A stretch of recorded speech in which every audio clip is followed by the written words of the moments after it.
It's Thursday, December 21st. This is The Gateway. I'm Wayne Pratt.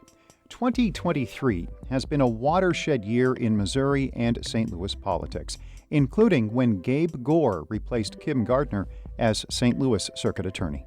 I've never shirked away from an opportunity to serve, an opportunity to have an impact, and even politics won't scare me away from that. Coming up, St. Louis Public Radio's Jason Rosenbaum reviews the top stories that defined St. Louis and Missouri politics. St. Louis police say a dash cam was not on the vehicle that crashed into a South City bar, leading to the arrest of one of the business's co-owners. Authorities also say the officers in the vehicle were not given toxicology tests because investigators did not suspect they were under the influence.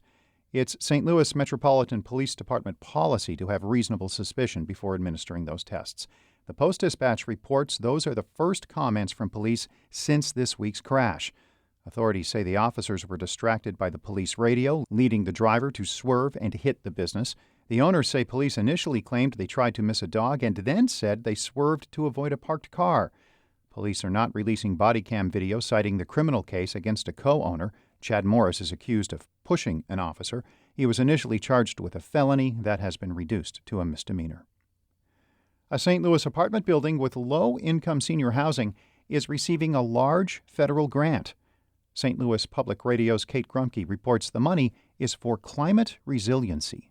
Council Tower Apartments on Grand is receiving an $18 million grant.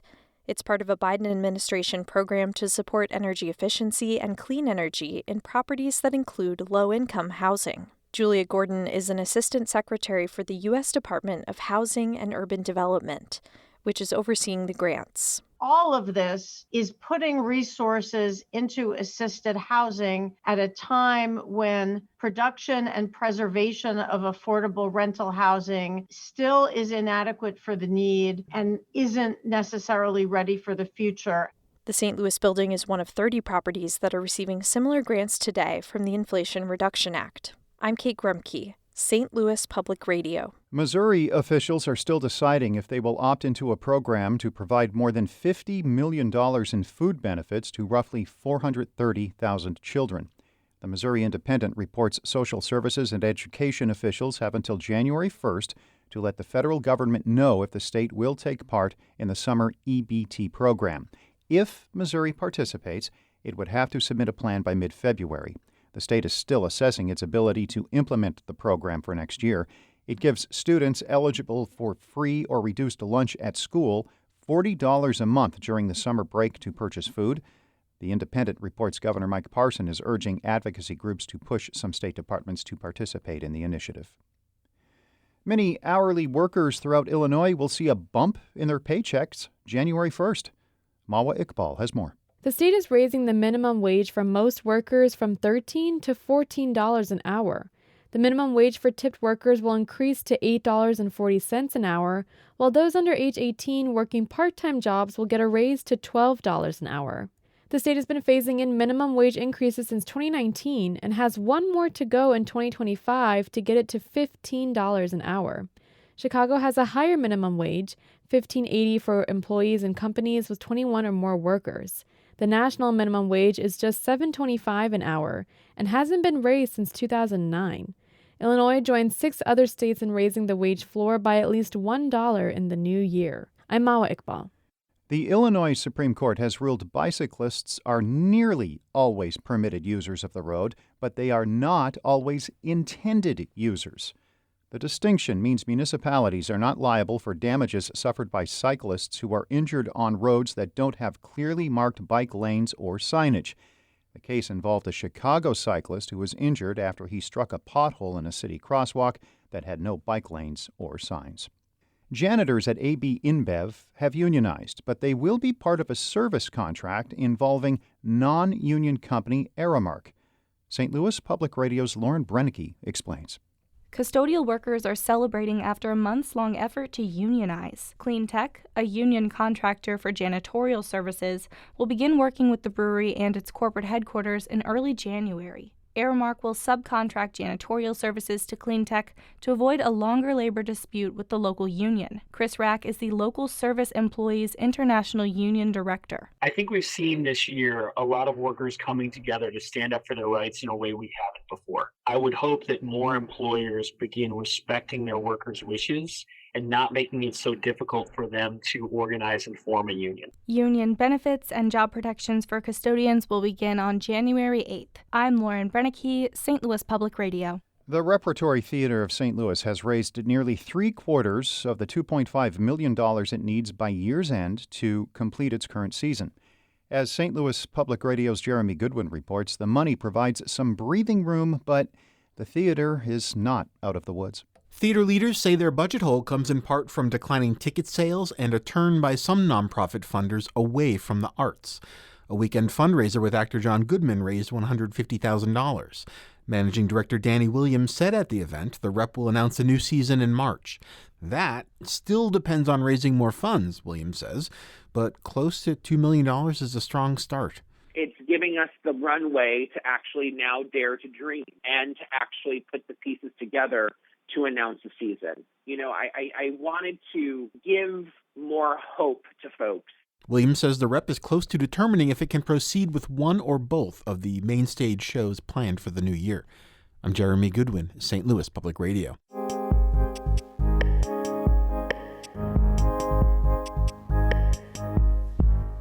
"2023 turned out to be a watershed year in Missouri and St. Louis politics. It set the stage for a high-stakes election cycle and featured major changes throughout the region. St. Louis Public Radio's Jason Rosenbaum has more on the stories that made an impact.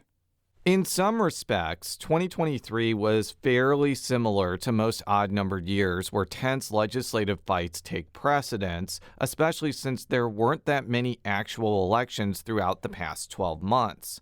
But this year did see the formation of some intriguing matchups going into the 2024 cycle. That includes highly competitive GOP primaries for statewide posts like governor. But perhaps the biggest campaign announcement came earlier this fall when St. Louis County Prosecutor Wesley Bell jumped into the 1st District Democratic primary against incumbent Congresswoman Cori Bush. We needed more steady and effective leadership, not only here at home and with the challenges in this region, but also on the national stage. Bell and his supporters took exception to Bush's advocacy for the Palestinian cause after Hamas's October 7th attack on Israel prompted a military campaign in Gaza. But Bush's advocacy for a ceasefire also drew widespread admiration from supporters like Josie Grillis. She is honest about who she is, and she is serving in office in the way that she ran for office. We don't have surprises from her. It wasn't just candidates who are gearing up for 2024. Backers of legalized abortion are trying to get something before Missourians to undo the state's abortion ban. But abortion rights supporters face legal hurdles from GOP officials and disagreement over what proposal to circulate for signatures.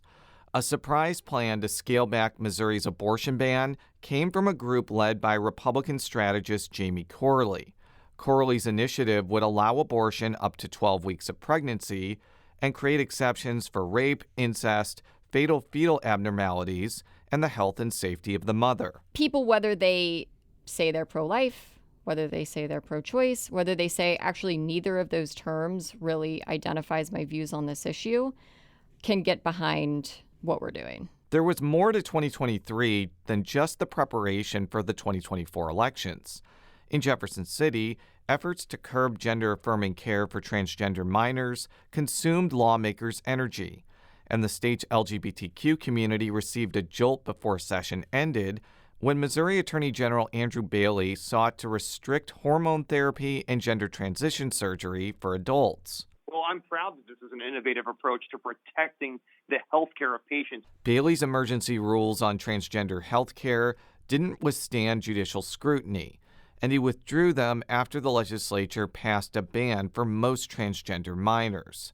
Transgender Missourians like Chelsea Friels say even though the LGBTQ community lost this fight over health care for transgender minors, they will ultimately prevail with younger voters. Whenever you're in Jeff City, you can look around and you can always see trans kids in the room.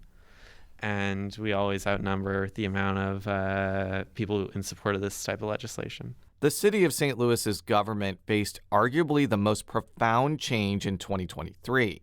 Its board of aldermen shrunk from 28 to 14 members, and St. Louis Circuit Attorney Kim Gardner faced widespread calls to resign amid management struggles in her office. At first, Gardner was defiant. This is nothing more than voter suppression, which we've seen on the national level as well as in the state of Missouri. But Gardner ultimately resigned, paving the way for Gabe Gore to take over the beleaguered office. I've never shirked away from an opportunity to serve, an opportunity to have an impact, and even politics won't scare me away from that. Gore will be seeking a full 4-year term next year, along with a slew of candidates seeking to hold critical local, state, and federal offices. I'm Jason Rosenbaum, St. Louis Public Radio. Our Fred Ehrlich edited that report. Before wrapping up, retired St. Louis Cardinals pitcher Adam Wainwright is moving ahead with his post-playing career. Country music singer. He released a single this week, Time to Fly, which is an ode to Cardinals fans. So many memories together that we've made. I'll always be a Cardinal, and a Cardinal I will stay. It's time to fly. Waino has dabbled in music for years and sang the national anthem on opening day this year at Busch Stadium.